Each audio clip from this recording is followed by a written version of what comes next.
Olá, hoje nós vamos estudar as questões relacionadas a atitudes e satisfação no trabalho. Atitude e comportamento, na verdade, são conceitos que vêm da psicologia, mas a gente vai entender como é que como esses conceitos são importantes para o gestor. Então, os nossos objetivos de aprendizagem para essa temática é contrastar, então, os três componentes de uma atitude, né, que é a parte cognitiva, afetiva e o comportamento, resumir a relação entre atitude e comportamento, comparar as principais atitudes no trabalho, resumir as principais causas de satisfação no trabalho, identificando 4 respostas dos trabalhadores para insatisfação e mostrar se a satisfação no trabalho é um conceito culturalmente relevante e as implicações para os nossos gestores. Então, em relação aos componentes das atitudes, nós temos 3 componentes importantes, que é a parte cognitiva, a parte afetiva e a comportamental. Ou seja, antes da exibição de um comportamento, existe todo um processo cognitivo de avaliação e afetivo também em relação ao determinado fato, a determinado evento, para que daí então comece um comportamento. Então, a parte cognitiva se refere à crença ou à opinião que você tem, que o funcionário tem, em relação a um objeto, a uma pessoa ou a uma situação. Nós vamos dar um exemplo desses 3 componentes na sequência. A parte afetiva se refere ao afeto, às emoções, como é que as pessoas se sentem, né, em relação a esse objeto, a essa pessoa ou a essa situação. E o comportamento, então, né, dado uma avaliação e esse sentimento em relação às pessoas ou eventos, nós temos, então, uma intenção de nos comportarmos de determinada maneira em relação àquele evento ou pessoa. Então, dando um exemplo aqui bem concreto. Então, tem a cognição, a afeição, né, o afeto, e a parte da ação, que é o comportamento. Então, nós demos um exemplo aqui da parte cognitiva, né? De uma atitude negativa em relação ao seu supervisor. Para que isso aconteça, né, o comportamento, existe toda uma avaliação. Então, por exemplo, meu supervisor ou o meu chefe deu uma promoção para uma pessoa, um colega meu, que faz menos que eu, então eu acho que isso é uma injustiça. Então, eu tenho uma avaliação da situação, tá, uma situação de trabalho, e eu tenho um componente afetivo, um sentimento, ou seja, eu não gosto do meu supervisor porque ele é uma pessoa injusta, dado a avaliação que eu fiz anteriormente, a parte cognitiva. Ou seja, eu me comporto, dado esses 2 componentes, eu vou me comportar, eu tenho uma ação em relação ao evento. Ou seja, eu estou procurando outro trabalho porque eu me sinto injustiçado e eu não gosto de trabalhar com esse supervisor que não reconhece o meu trabalho. Então, esses 3 componentes caracterizam a atitude, né? A atitude, então, relacionada ao comportamento. Então, é importante que a gente entenda, o comportamento é sempre determinado pelas atitudes. Então, a gente, muitas vezes, a gente muda o que diz para não contradizer aquilo que a gente está fazendo. Isso chama-se dissonância cognitiva, tá? Então, o seu comportamento difere daquela avaliação que você fez, da sua crença, enfim, isso causa uma dissonância cognitiva. Então, vamos dar um exemplo, né? Então, aqui, ninguém gosta de ficar dissonante cognitivamente. Nós temos, então, esse desejo de reduzir essa dissonância e isso vai depender de fatores moderadores, que está relacionado à importância dos elementos que criam essa dissonância, né, e do grau de influência que o indivíduo tem para manipular esses elementos. E também relaciona-se com o grau de recompensa que você tem para minimizar essa dissonância que você está sentindo. Então, eu dei como exemplo aqui a compra de um carro, né? Você sabe, você tem uma avaliação, você quer comprar determinado carro com determinado valor. E você chega lá na loja e acaba comprando um carro muito mais caro do que aquele que você queria comprar, né? Só que daí você fala, como é que eu vou comprar um carro muito mais caro do que aquilo que eu tenho capacidade de pagar? Então, o vendedor sabe que você tem essa dissonância cognitiva. O que ele vai fazer? Ele vai tentar manipular os fatores que podem sobrepor essa dissonância para você. E você também vai aceitar isso, porque como é que você não tem dinheiro e vai comprar um carro maior do que, com valor maior do que as suas posses? Então você começa, não, porque o carro tem eletrônica embarcada, e aquele que eu queria comprar não tinha. Porque o carro tem ABS, tem todas aquelas letrinhas lá que hoje em dia eles colocam, né, que te dão segurança para viajar, enfim, pegar uma estrada e sentir mais seguro a estabilidade do carro. O carro tem 175 cavalos de potência. A gente nem sabe quantos são 175 cavalos de potência, mas você vai criando fatores e manipulando fatores de modo a se convencer de que o seu comportamento e a sua atitude estejam menos dissonantes. Tá? E daí, recompensas. Né? Então, a gente está vivendo numa época de crise financeira. Então, como é que você vai comprar um carro sendo que você está com pouca grana? Então, você vai buscar algumas vantagens para isso. A indústria automobilística sabe disso, o concessionário sabe disso. Então, ele fala assim, não, compra o seu carro com 0%, com zero de juros, pagamos o seu IPVA, ou então te damos algum tipo de brinde, enfim, te damos uma viagem para a França, como já ocorreu aí em peças publicitárias. Então, algum tipo de recompensa que acalme essa dissonância cognitiva. Ou seja, eu tenho uma avaliação que as coisas não estão bem, que eu não tenho tanto poder aquisitivo para comprar, mas mesmo assim eu vou lá e compro. Isso é muito dissonante. Então, para diminuir essa dissonância, eu tento fazer racionalmente, né, compensar, né, aqueles fatores e manipular os fatores para que a minha fala, né, seja mais coerente com aquele meu comportamento, com a minha atitude. Na indústria tabagista é um outro problema, né, que a gente vê. A gente vê gestores que não fumam, que sabem o quão prejudicial pode ser o cigarro, né, na saúde das pessoas, mas que num ambiente de trabalho, na indústria tabagista, ele pode não começar a fumar, mas ele também não vai ficar pregando que fumar não faz bem à saúde, porque isso é muito dissonante. Então, a indústria tabagista, obviamente, que tem seus mecanismos para recompensar essas pessoas, né, ou as pessoas que trabalham nessa indústria, para diminuir essa dissonância em relação àquilo que ele vê como um fato, como uma avaliação, fumar faz mal à saúde, e ainda ter um bom desempenho dentro da indústria tabagista. Então, esses são dois exemplos de dissonância cognitiva. Bom, algumas variáveis são moderadoras, como a gente comentou para vocês aqui. Então, eu dei um exemplo aqui, né, aqui nós temos a importância da atitude, a correspondência com o comportamento, a acessibilidade, que são variáveis moderadoras da relação entre a atitude e o comportamento. Então, por exemplo, quando eu coloquei aqui o valor fundamental, que é reconhecimento das pessoas que nos auxiliam ao longo da nossa vida, tanto pessoal quanto profissional. Isso pode ser muito importante, estou dando isso como um exemplo. Né? Então, no ambiente de trabalho, é muito comum isso acontecer. Mas, pode ter empresas também que não reconheçam o valor das pessoas. Então, esse ato de reconhecer as pessoas, de você agradecer as pessoas, né, mostra a importância da atitude. A correspondência com o comportamento. Então, se você recebe algum tipo de auxílio dentro do ambiente de trabalho, alguma oportunidade, a importância de especificamente reconhecer essas pessoas e agradecê-las, né, por este apoio profissional. Acessibilidade se esse valor é fundamental para você, isso vem da nossa própria carga familiar, dos nossos próprios valores familiares. Ele, então, está sempre acessível, você sempre percebe isso nas pessoas, né? E você sempre valoriza as pessoas que se sentem agradecidas, reconhecem as possibilidades que são dadas profissionalmente e pessoalmente. Pressões sociais, elas podem afetar essa relação entre a atitude e o comportamento também.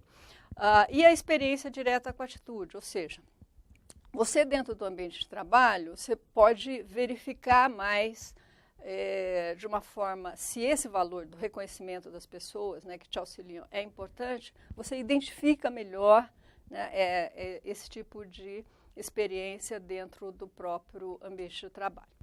As principais atitudes no trabalho que a gente entende que são importantes para a melhor produtividade do funcionário, para a empresa são satisfação, envolvimento, comprometimento organizacional e percepção de suporte organizacional. A gente vê que hoje a gente tem mais um conceito chamado engajamento com o trabalho. E, na verdade, a gente vai ver que é a somatória dos anteriores. Na academia, a gente sempre está tentando trazer algum tipo de conceito novo, mas, na verdade, as atitudes, se vocês entenderem que satisfação, envolvimento, comprometimento organizacional e percepção de suporte organizacional são importantes para melhorar a produtividade, está excelente. A gente diria que o engajamento é a somatória de todos esses conceitos anteriores. A satisfação, quando a gente diz, eu me sinto satisfeita com o meu trabalho, ou seja, eu tenho um sentimento positivo em relação ao que eu tenho que fazer, as características do meu trabalho, né? Eu tenho uma avaliação positiva daquilo que eu estou fazendo. O envolvimento é quando eu não só gosto, né, das atividades que eu faço, mas eu tenho um envolvimento psicológico. Eu entendo que eu me valorizo na medida em que eu tenho um bom desempenho dentro da atividade que eu tenho que desenvolver. O comprometimento é quando eu consigo me identificar, né, quando eu me sinto feliz com as características do meu trabalho, estou envolvida psicologicamente, porque eu tenho uma valorização devido ao meu desempenho, mas eu também me identifico com os objetivos da empresa. Eu tenho interesse em me manter na empresa porque, obviamente, é um círculo virtuoso. Tá? E melhor ainda quando eu percebo que a empresa me dá um suporte organizacional, quando ela me apoia, ou seja, a empresa valoriza as minhas contribuições, ela reconhece o meu trabalho, né? Eu tenho um ambiente organizacional bastante positivo. Então a gente vê que o engajamento com o trabalho seria a somatória dos demais e essas atitudes, né, satisfação, envolvimento, comprometimento, percepção de suporte e engajamento, elas não são totalmente distintas. Eu diria que elas se interrelacionam porque são componentes de um círculo virtuoso. Né? Então, quanto mais satisfeito, mais envolvido, mais comprometido eu estou, se eu percebo esse suporte organizacional, então eu tenho maior engajamento. Bom, então, em relação às atitudes, né, no ambiente de trabalho, o que causa a satisfação no trabalho? Nós temos várias políticas de recursos humanos que se relacionam com o desenvolvimento das pessoas, com o treinamento das habilidades, né? Com a proposição de variedades diferentes de funções, né? Onde a pessoa possa exercer e mobilizar maior diversidade de habilidades para a execução daquelas tarefas. Ter independência também para opinar ou autonomia, né, para analisar um projeto e poder dar opiniões em relação ao percurso, né, à condução daquele projeto, também causa satisfação no trabalho. Ter controle sobre as suas ações, né, ter um pouco mais de autonomia para a tomada de decisão também é importante. Apreciar o contexto social, né, do local de trabalho, ter orgulho daquela instituição que você faz parte, né, porque, na verdade, quando nós nos engajamos dentro de uma empresa, parte da nossa identidade está relacionada com o nosso trabalho, com a nossa empresa. Então, a gente diz que a empresa fica acoplada ao nosso sobrenome, tá? Então, isso faz parte da composição da nossa identidade.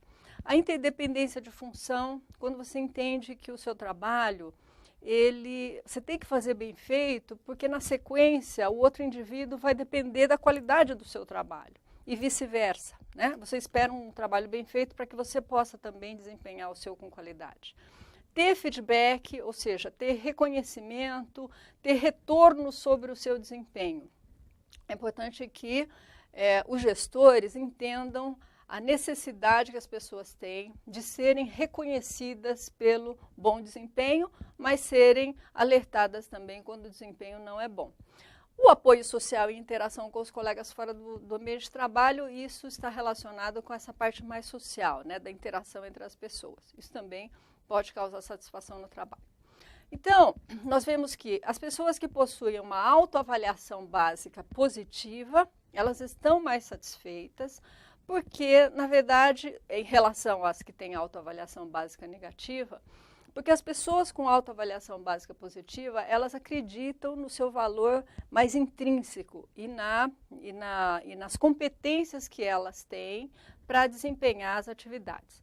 Ou seja, elas vão se engajar mais em metas desafiadoras em detrimento daquelas pessoas que têm uma autoavaliação básica negativa. As pessoas que têm autoavaliação básica negativa, elas se contentam em fazer coisas repetitivas, sem muito desafio, para não incomodar muito o status, o desconforto. Então, se você tem pessoas com autoavaliação básica positiva, é ótimo, porque você vai poder contar com elas para metas mais desafiadoras. Dentro do impacto, a gente entender como que as pessoas insatisfeitas podem atuar dentro da organização. Então, o impacto da presença de funcionários satisfeitos e insatisfeitos no trabalho. Nós temos aqui um modelinho que nós temos 2 eixos, de atitudes destrutivas e construtivas e atitudes ativas e passivas. Nós vemos aqui do lado esquerdo, a saída e negligência, elas são atividades. Saída se refere a uma atitude ativa e destrutiva, porque elas mexem, esse eixo destrutiva e construtiva mexe com aquelas variáveis que nós estudamos anteriormente de produtividade, absenteísmo e rotatividade. Então, se o indivíduo está insatisfeito, ele pode ter uma atitude ativa de sair da organização, ou uma atitude de negligência, ou seja, eu começo a faltar, minha produtividade fica ruim, eu começo enfim, eu vou embora, então eu tenho alta rotatividade. Então, esse eixo, a gente entende que são funcionários insatisfeitos. Mas eu tenho também uma outra atitude, que estão relacionadas com atitudes construtivas, que é uma atitude de trazer contribuições para uma situação que não está boa, que o funcionário entende que poderia auxiliar de alguma forma, porque ele faz a atividade, ele poderia auxiliar a melhorar aquele processo, aquela situação. Então, é uma atitude ativa e construtiva. Então, ele tem uma voz para falar. Ele contribui para que você possa pensar melhor o que está sendo feito e melhorar, então, o ambiente de trabalho. E tem aqueles que são mais passivos, mas que também são atitudes construtivas, que são funcionários leais, que é a questão da lealdade. São funcionários que não falam nada, mas eles toleram aquelas situações desagradáveis com a esperança de que vá melhorar a situação no futuro próximo. Então, nós temos essas respostas, saída, negligência, voz e lealdade, que é um modelo teórico, então, para a gente entender quais os tipos de atitudes destrutivas e construtivas que nós podemos ter. Em relação às consequências da satisfação e insatisfação com o trabalho, nós vemos que ela tem a satisfação com o trabalho, funcionários satisfeitos, tem uma relação uma correlação mais positiva em relação à satisfação e fidelidade de clientes, Você vai ter pessoas melhor atendidas, você vai ter uma fidelidade maior das pessoas, especialmente na área de serviços. Se você tem funcionários satisfeitos, eles terão melhor desempenho. Então, quanto melhor a satisfação, melhor o desempenho dos funcionários.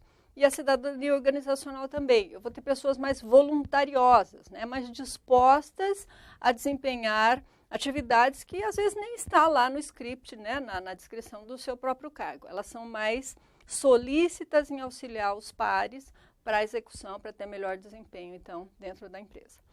E nós temos, então, quando o funcionário quando o funcionário está satisfeito, obviamente eu tenho menor absenteísmo, então faltam menos, as pessoas chegam no horário certo, E cai a rotatividade também. As pessoas tendem a ficar mais na organização porque se sentem satisfeitas com o trabalho e com a organização. E eu tenho, obviamente, se eu tenho pessoas mais satisfeitas, eu tenho menor índice de desvio de conduta. Eu não vou ter ninguém querendo sabotar, nenhum processo, não vou ter pessoas querendo provocar um ambiente de trabalho desfavorável ou ruim. As implicações, então, para os gestores, para a gente finalizar, por que o gestor deve se interessar pelas atitudes dos funcionários? Você vai falar assim, ah, mas isso daí é um conceito que vem da psicologia. Não, esse é um conceito que nós emprestamos da psicologia para que você entenda o comportamento do seu funcionário. Então, é importante que você entenda a atitude, né? Então, a atitude é aquela disposição positiva ou negativa em relação a pessoas, em relação a eventos dentro da organização. Então, isso, quando você entende isso, você passa a identificar potenciais problemas e potenciais quedas de desempenho nas pessoas. É importante que o grau de satisfação e o compromisso, né? Se a pessoa tem essa atitude, né, de satisfação, de comprometimento, de engajamento, ela obviamente vai ter menor taxa de rotatividade, menor absenteísmo e menos comportamentos desviantes. Então, os gerentes então, devem ter iniciativas, né, ou seja, devem ter procedimentos para gerar atitudes positivas nos seus colaboradores. Então, é importante que você ofereça trabalhos mais desafiadores para as pessoas, especialmente contando que você vai ter pessoas, né, predispostas a assumir esses trabalhos mais desafiadores dentro da organização. Então, ser um trabalho mais interessante, onde as pessoas possam opinar, onde as pessoas possam interagir, possam ter variedade de atividades para sair daquela zona de conforto. Tudo isso, então, essa sua postura, né, como gerente, de poder identificar e poder gerar atitudes positivas no ambiente de trabalho, vai fazer com que as pessoas atinjam e te ajudem a atingir os objetivos e as suas metas dentro da organização, melhorando a eficácia organizacional. Muito obrigada.